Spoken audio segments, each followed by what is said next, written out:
На власта и се брза. Опозицијата не попушта од своите принципиелни барања, а судбината на СЈО мора да биде решена час поскоро, бидејќи тоа е еден од клучните услови за добивање на датум за преговори со ЕУ. Дали по двете неуспешни рунди преговори со ВМРО ДПМН, коалиционите партнери во владата планираат врбување на претеници од опозицијата за да се постигне двотретинско мнозинство за новиот закон за јавно обвинителство, со кој ќе биде одредена и иднината на СЈО. Портпаролот на СДСМ порачува дека и натаму му даваат шанса на диалогот со опозицијата, но дека нивниот став е непроменлив бидејќи бил во согласно со препораките на ЕУ. На прашањето што доколку не се постигне договор со ВМРО ДПМН одговара: Си има собраниска процедура каде што пратениците одлучуваат согласно нивното сопствено убедување.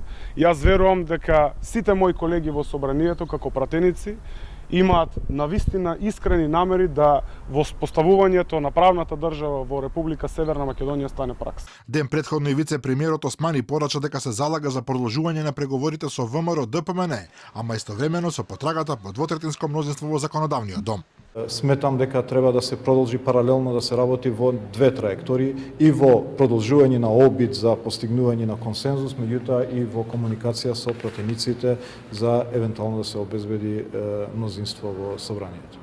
Од ВМРО ДПМН велат дека законот за јавно обвинителство е услов дали ќе се воспостави правна држава и затоа пазарење нема да има. Потсетуваат дека владеачките партии не располагаат со потребното мнозинство и велат доколку и овој закон се донесе со присили, уцени и непристојни предлози како во случајот со Преспанскиот договор, тоа ќе остави уште една голема данка на владењето на СДСМ.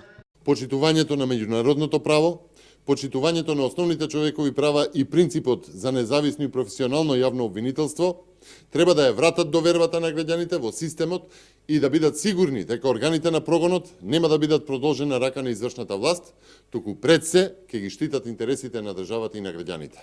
Од владата реагираат дека ВМРО ДПМН само сака да обезбеди амнестија за како што велат криминалот на претходната власт, а евентуалното ставање на СЈО под капата на јавното обвинителство само ќе му ги ослаби капацитетите за борба против криминалот и корупцијата.